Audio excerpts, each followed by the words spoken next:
আমরা এই মামলাটা আপনারা জানেন প্রথম থেকে বলেছিলাম দ্বিতীয় চার্জশিট দেওয়ার পর সেকেন্ড চার্জশিট দেওয়ার পরে এটাকে রাজনৈতিকরণ করা হয়েছে। আগে প্রকৃত মামলা হয়েছিল, তদন্ত রিপোর্ট হয়েছিল এবং সেখানে 111 সময় যে সময় জনাব তারেক রহমান সাহেব জেলে ছিলেন, বেগম খালেদা জেলে ছিলেন, তখন কিন্তু চার্জশিট দেওয়া হয়েছিল। সেই চার্জশিট কিন্তু জনাব তারেক রহমান সাহেব নাম বা রাজনীতির নাম ছিল না। আওয়ামী লীগ ক্ষমতা আসার পরেই তখন তারা মামলার প্রকৃত বিচার থেকে তারা রাজনৈতিকভাবে চিন্তা করার পদ্ধতি হিসেবে চিন্তা করেছিল এবং সেই সময় বলছিলাম যে এটাকে রাজনীতিকরণ করা হচ্ছে এবং আমরা চাই ন্যায় বিচার হোক। ন্যায় বিচার তারা চাইলেন না, সরকার ন্যায় বিচার চাইলেন না, তারা এই মামলাটাকে অজুহাত করে রাজনীতিকরণ করলো এবং তারেক রহমান সাহেবকে রাজনৈতিকভাবে এটাকে ইমপ্লিকেট করা হয়েছে সেকেন্ড চার্জশিটে, যেটা আনপ্রেসিডেন্টাল।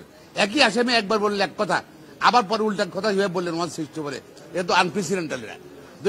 আজকে আবার প্রমাণিত হল তারেক রহমানকে রাজনৈতিকভাবেই তাকে মামলা জড়ানো হয়েছিল এবং মহামান্য সুপ্রিম কোর্ট তাকে খালাস দিয়েছেন এবং অন্যরা খালাস দিয়েছেন এবং আমরা কষ্ট আপনাদের জন্য লাগে, আমাদের খারাপ লাগে যে ওনারা যারা সে মর্মান্তিক ঘটনা 21 আগস্ট ঘটনার বিচারটা হলো না এবং সেটা সরকারের জন্য, আওয়ামী লীগ সরকারের জন্য হলো না।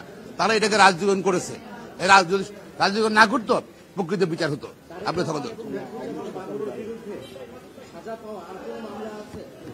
না, আর কোন মামলা তো আমি জানি না।